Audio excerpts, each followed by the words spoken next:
Trust God, not your worries. And this is salita ng Diyos, ang ating gabay.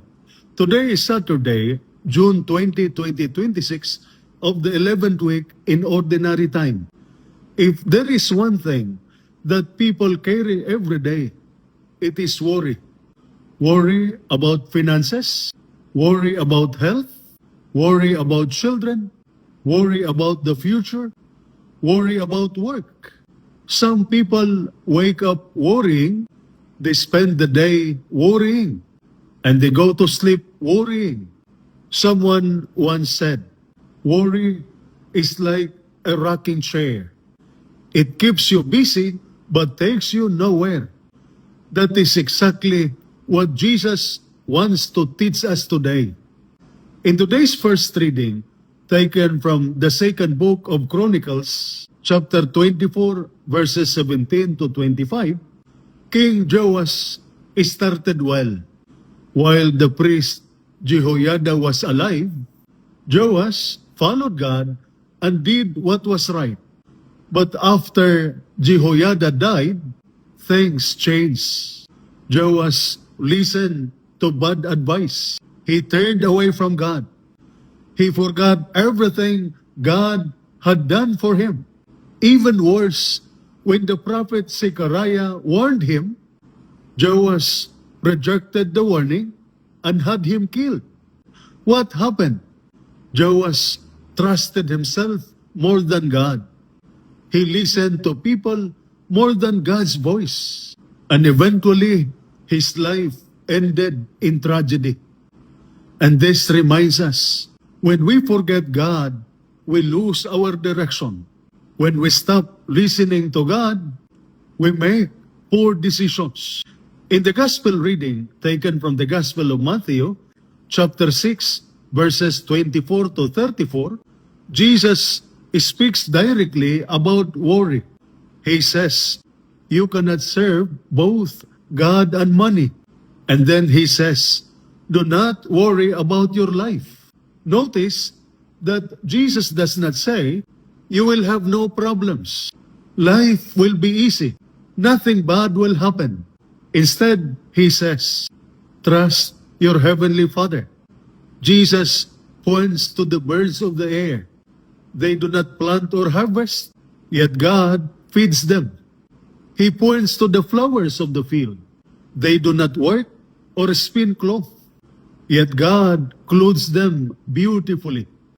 And Jesus asks, are you not more valuable than they? In other words, if God cares for the birds, He will care for you. If God cares for the flowers, He will care for you. And so, the choice is ours. Fear or faith? Worry or trust? Self-reliance alone or dependence on God? Many of our worries are about things we cannot control.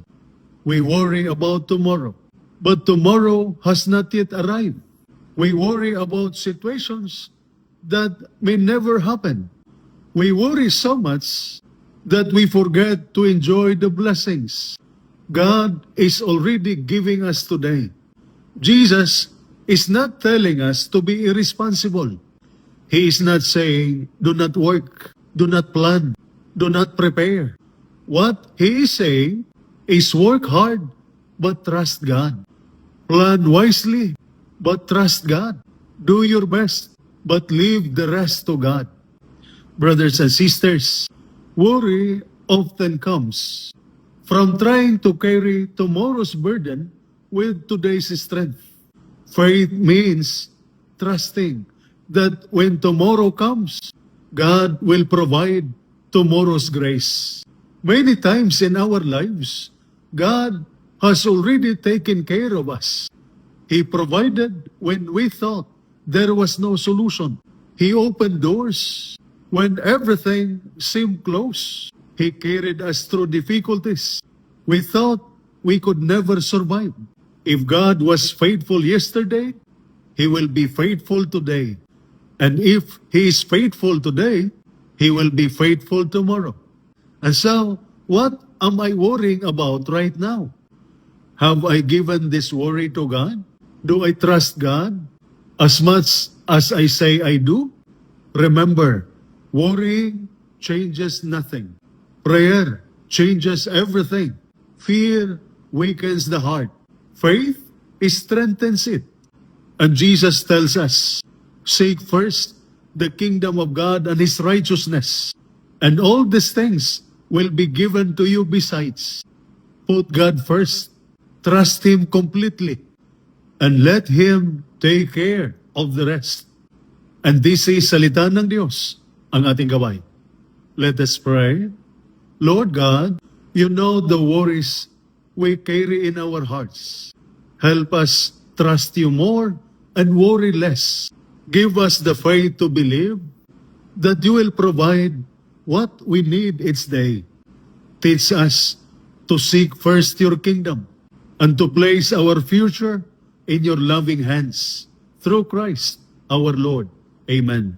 And may the Almighty God bless you and your family, the Father, the Son, and the Holy Spirit. Amen. Holy Mary, Mother of God, pray for us. Saint Joseph, pray for us. Saint Michael the Archangel, Prince of the Church, protect us. Amen.